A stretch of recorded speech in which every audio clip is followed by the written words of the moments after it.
Hello everyone, this is Neelu Yadav and welcome back to your YouTube channel learners craze. एक series start कर रहे हैं, यानी कि चल रही है, जो पिछली वीडियो से स्टार्ट किया मैंने परसों से, जिसमें हमने यूपी पीसीएस 2020 के इंडियन कॉन्स्टिट्यूशन के क्वेश्चन के बारे में डिस्कस किया था, जो यूपी पीसीएस 2020 में आए हैं। आज हमारा टॉपिक है, यानी कि आज हम वीडियो जो बना रहे हैं यूपी पीसीएस 2019 के जो इंडियन कॉन्स्टिट्यूशन के क्वेश्चन आए हैं, यानी कि जो यूपी पीसीएस हुआ है पीसीएस के 2015 से लेकर 2020 तक के क्वेश्चंस के बारे में डिस्कस करेंगे। जो भी सब्जेक्ट है, जैसे पॉलिटी में कौन कौन से सब्जेक्ट्स यानी कौन कौन से भाग से लिए गए हैं, कौन सा मतलब अनुच्छेद है, रिपीटेड है या नहीं है, इंडियन जो ज्योग्राफी है उसमें कहाँ से आया है। तो पहले एक सब्जेक्ट ख़त्म करेंगे 2015 तक, 20 फिर 19 फिर 18, ऐसे तरीके से। फिर उसके बाद में इंडियन हिस्ट्री स्टार्ट करेंगे, जिसमें एंशिएंट है, मॉडर्न है और मिडाइवल है, फिर ज्योग्राफी, यानी धीरे धीरे एक एक सब्जेक्ट लेकर चलेंगे। तो आज हम पहले देखते हैं जो हमने लास्ट वीडियो में क्वेश्चन छोड़ा था कमेंट बॉक्स में, जिसका आंसर करने के लिए बोला था। तो हमारा क्वेश्चन है, भारत की संविधान सभा ने निम्नलिखित में से किस तिथि को राष्ट्रीय ध्वज को अपनाया था? जो हमारा तिरंगा है, राष्ट्रीय ध्वज, उसको कौन सी डेट में अपनाया गया? ऑप्शन है इसमें 22 जनवरी 1950, 24 जनवरी 1950, 22 जुलाई 1947 या 22 जुलाई 1950। तो इसका जो राइट आंसर है वो है 22 जुलाई 1947। यानी कि जो भारत स्वतंत्र हुआ था 15 अगस्त 1947, उससे पहले भारतीय संविधान सभा थी, उसने राष्ट्रीय ध्वज को अपनाया था। तो ये इसमें जो क्वेश्चन है, यानी कि संविधान सभा से क्वेश्चन आते हैं, कई बार आए हैं। तो यहाँ पे दे दिया है राष्ट्रीय ध्वज। कभी कभार जो हमारा राष्ट्रीय गीत है उसको कब अपनाया गया था, ये भी क्वेश्चन आता है। तो भारतीय संविधान में कितने सदस्य थे, कौन से इसके सलाहकार थे, इस सारे सूचनाएं, यानी कि ये सारे क्वेश्चन बनते हैं इससे। तो इसकी एक मैंने वीडियो बना के डाली है, आप मेरे ग्रुप जाइए इस पे चैनल पे, उसमें एक प्लेलिस्ट है इंडियन पॉलिटी के नाम से या इंडियन कॉन्स्टिट्यूशन के नाम से, तो उसमें दिया हुआ है पूरा, तो उसमें देख लीजिएगा। ठीक है, इसका आंसर है ऑप्शन सी, यानी कि 22 जुलाई 1947। नेक्स्ट क्वेश्चन है आज का, भारतीय संघात्मक व्यवस्था के संदर्भ में निम्नलिखित में से कौन सा कथन सही है या है? तो पहला है, भारतीय संविधान के अंतर्गत राज्यों को संघ में अलग होने का अधिकार नहीं है। दूसरा है, अलग होने की मात्र वकालत करने पर अभिव्यक्ति की स्वतंत्रता की सुरक्षा मिलेगी। तो जो हमारी संविधान है उसमें मतलब दो तरीके की व्यवस्थाएं हैं। मूल रूप से तो एकात्मक व्यवस्था है, यानी एक तो एकात्मक व्यवस्था, दूसरी संघात्मक। संघात्मक को अपनाया नहीं है, बट कहीं कहीं तो इस पर लागू हो जाती है। अगर इसके बारे में पूरा अगर देखना है तो ये भी मेरी वीडियो में डला हुआ है, यानी कि एक संविधान की क्या क्या विशेषताएं हैं, एकात्मक कब होता है और संघात्मक कब होता है, कौन कौन सी परिस्थितियों में। तो संघात्मक यानी कि संघ में सारी चीज़ें जुड़ी हुई हैं और कभी कभार ज़रूरत पड़ती है तो राज्य को भी कुछ शक्तियाँ दे दी जाती हैं। तो कौन सा ऑप्शन इसमें सही है? तो इसका जो आंसर है वो पहला, यानी कि केवल एक सही है कि भारतीय संविधान के अंतर्गत राज्यों को संघ में अलग होने का अधिकार नहीं है। ठीक है, संघ से वो अलग नहीं हो सकते, क्योंकि जो हमारा संविधान है वो एकात्मक है। ठीक है, यानी कि एक ही राष्ट्रपति है, उसमें एक ही नागरिकता है हमारी। और दूसरा जो ऑप्शन है, अलग होने की मात्र वकालत करने पर अभिव्यक्ति की स्वतंत्रता की सुरक्षा मिलेगी, ये ऑप्शन गलत है। तो इसका राइट आंसर है, भारतीय संविधान के अंतर्गत राज्यों को संघ में अलग होने की अधिकार नहीं है। ठीक है, अलग नहीं हो सकते हैं हम संघ से। दूसरा है, निम्नलिखित में से कौन सा सही सुमेलित नहीं है? इस यानी कि एक साइड में विषय दिए गए हैं, दूसरी साइड में सूची और अनुसूचियां दी गई हैं। तो पहला है, सार्वजनिक स्वास्थ्य एवं स्वच्छता, ये राज्य सूची का विषय है, मैचिंग करनी है। जनगणना संघ सूची का है।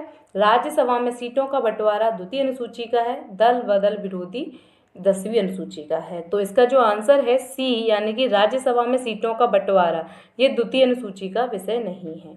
ये जो विषय है वो है चौथी अनुसूची का। ठीक है, द्वितीय अनुसूची में हमारे राष्ट्रपति हैं, उपराष्ट्रपति हैं। ठीक है, और जो राज्यसभा के सदस्य हैं, लोकसभा के सदस्य हैं, अध्यक्ष हैं, उन सबकी इसमें वेतन भत्ते दिए हुए हैं। ठीक है, ठीक है, तो द्वितीय अनुसूची में जो दिया हुआ है वो वेतन भत्ते दिए हुए हैं, और राज्यसभा में सीटों का जो बंटवारा है वो हमारी चौथी अनुसूची में है। लेकिन जो राज्य सूची का विषय सार्वजनिक स्वास्थ्य एवं स्वच्छता है, जनगणना संघ सूची का है, और दल बदल से संबंधित है वो 10वीं अनुसूची में है। थोड़ा देख लेते हैं। देखिए, मैंने संघ सूची के विषय कितने हैं और राज्य सूची के जो विषय हैं वो कुछ दिए गए हैं, लेकिन हमारा ऑप्शन जनगणना संघ सूची का विषय ये सही है, और राज्य सूची का विषय लोक स्वास्थ्य यानी कि सार्वजनिक स्वास्थ्य एवं स्वच्छता है, ये भी सही है। ठीक है, अगर विषय के बारे में अगर स्क्रीनशॉट लेना हो तो ले लें। आगे बढ़ते हैं। देखिए, कुल अनुसूचियाँ जो हमारी हैं वो टोटल 12 हैं। ठीक है, और राज्यसभा में सीटों का जो बंटवारा वो अनुसूची 4 में है, और दल बदल से जो है वो 10 में है। ठीक है, अनुसूचियाँ मैंने पीछे वीडियो में प्लेलिस्ट में मिल जाएगी, ये पढ़ाया है। नेक्स्ट क्वेश्चन है, भारत के संविधान की 11वीं अनुसूची में कितने विषय हैं?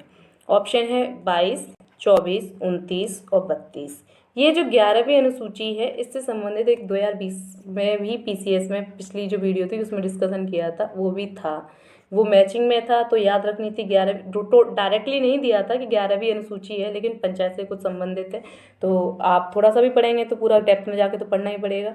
तो भारत के संविधान की जो 11वीं अनुसूची है, जिसमें पंचायत का वर्णन किया गया है, और अनुच्छेद 243 से लेके 243 अणा, यानी कि जो जीरो वाला अणा इस टाइप से बनता है, वहाँ तक इसमें दिए गए हैं इसके विषय। तो इसमें जो टोटल विषय हैं वो 29 विषय हैं। तो इसका जो राइट आंसर है सी, यानी कि 29 विषय हैं इसमें आते हैं 11वीं अनुसूची में। इसके बारे में ये दिया हुआ है, पंचायतों से संबंधित है, और ये भाग है वो 9 है। ठीक है, संविधान में एक नया खंड भाग 9 सम्मिलित किया गया, एक अधिनियम बना था। ठीक है, 1973 में जोड़ा गया था। ठीक है, और जो विषय है वो है 29। नेक्स्ट क्वेश्चन की ओर बढ़ते हैं। भारतीय संविधान की 6ठी अनुसूची के प्रावधान निम्नलिखित में से किस राज्य में लागू होते हैं? जो कुछ विषय दिए गए हैं कि एससी और एसटी वालों के लिए कि इस वाले क्षेत्र में होंगे, तो इसमें से छांटना है हमें। ऑप्शन में त्रिपुरा, सिक्किम, नागालैंड या उपरोक्त सभी, यानी कि 6ठी अनुसूची में जो राज्य दिए हैं कौन सा राज्य आता है, क्या सभी आते हैं या एक आता है या दोनों आते हैं? तो इसका जो राइट आंसर है त्रिपुरा। तो इसके बारे में दिया है ये कि जो अनुसूची 5 है उसमें असम, मेघालय, मिजोरम, त्रिपुरा इन सबको छोड़कर है। ठीक है, यानी कि ये वाले नहीं शामिल होंगे, इनके बाद जो भी एससी और एसटी के जो क्षेत्र हैं वो उनका प्रशासन अनुसूची 5 के तहत देखा जाएगा। और अनुसूची 6 में असम, मेघालय, मिजोरम, त्रिपुरा के एससी व एसटी क्षेत्रों का प्रशासन देखा जाएगा। तो 6ठी अनुसूची में कौन सा आता है? त्रिपुरा आ रहा है। ठीक है, और असम, मेघालय, मिजोरम और त्रिपुरा को छोड़ दो तो सिक्किम और नागालैंड है वो अनुसूची 5 के तहत आएंगे। तो इन चीज़ों में अंतर रखना। नेक्स्ट क्वेश्चन है, निम्न में से कौन सा सही सुमेलित नहीं है? ठीक है, तो पहला है यानी कि बंदी प्रत्यक्षीकरण है, to have to body right, so to have the body of. दूसरा परमादेश, वी कमांड। प्रतिषेध, टू बी सर्टिफाइड। ये अधिकार रक्षा, बाय व्हाट अथॉरिटी। तो इसका जो राइट आंसर है ऑप्शन सी, यानी कि प्रतिषेध मीन्स टू बी सर्टिफाइड। यानी जैसे कि इसमें पहला है बंदी प्रत्यक्षीकरण, इसमें क्या होता है, इंसान को अपनी बॉडी को प्रेजेंट करना होता है। ठीक है, ये 5 रिटें हैं, ये आर्टिकल 32 यानी कि हमारे जो मौलिक अधिकार हैं उसमें आती हैं। तो 5 कौन कौन सी हैं? बंदी प्रत्यक्षीकरण, परमादेश, प्रतिषेध, अधिकार रक्षा और उत्प्रेक्षण।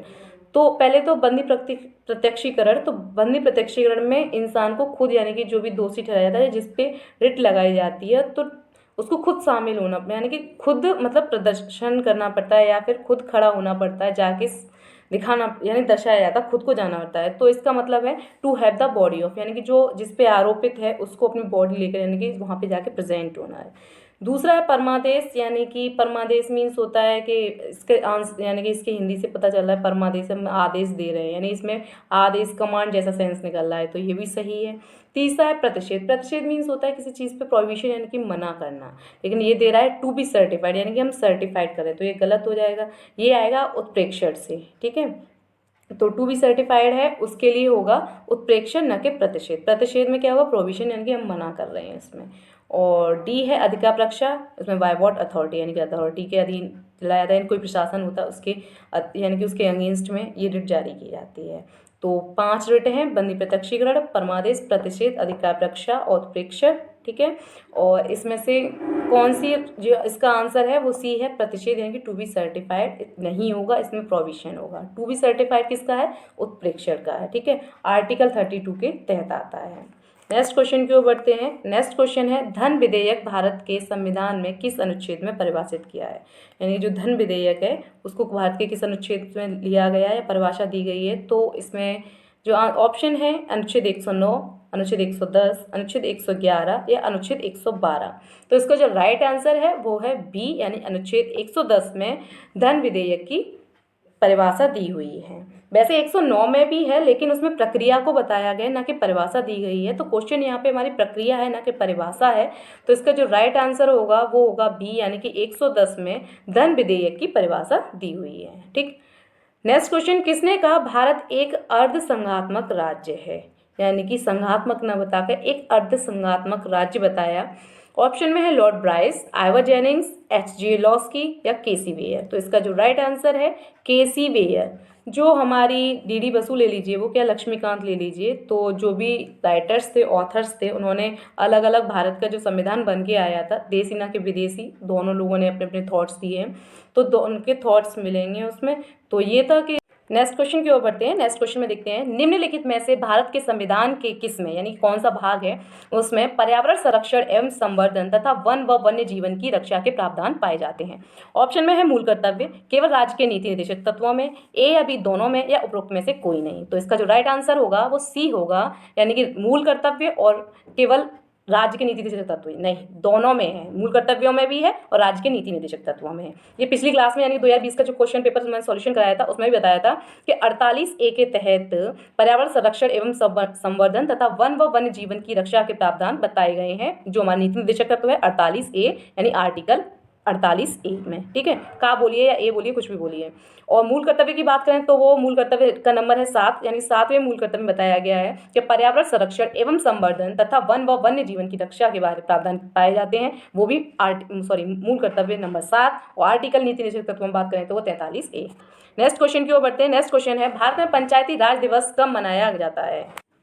ऑप्शन में है 26 जनवरी को, 2 अक्टूबर को, 21 अप्रैल को या 24 अप्रैल को।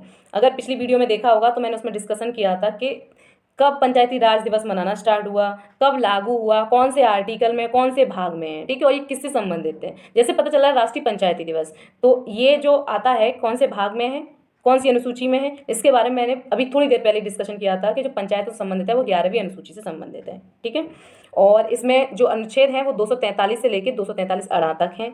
और 24 अप्रैल को 1973 में एक संशोधन हुआ था उसमें 1973 में, तो 24 अप्रैल 1973 को ये जोड़ा गया था 11वीं अनुसूची में। ठीक है, और उसी दिन से 24 अप्रैल से राष्ट्रीय पंचायती राज दिवस मनाया गया था। इससे एक चीज़ क्लियर होता है, ये 2019 का क्वेश्चन है। ठीक है, अगर पंचायती राज दिवस के बारे में जिसने भी पढ़ा होगा ना, जिसने भी, तो उसने पूरा डेप्थ में जाके पढ़ा हो, क्योंकि यूपीपीसीएस बेशक 1 लाइनर होता है लेकिन कहाँ से क्वेश्चन उठ जाए पता नहीं। ठीक है, तो डेप्थ में तो पढ़ना पड़ेगा। और उसमें अगर उसने अंदर जाके पढ़ा होगा कि कौन सी अनुसूची, कौन सा भाग और कौन से संविधान संशोधन से, तो उसने 2020 में जो पंचायत से संबंधित आया था मैचिंग वाला, वो क्वेश्चन गलत नहीं किया होगा। ठीक है, नेक्स्ट क्वेश्चन, 42वें संविधान संशोधन द्वारा किस अनुसूची के माध्यम से श्रमिकों की प्रबंधन में भागीदारी सुनिश्चित की गई है?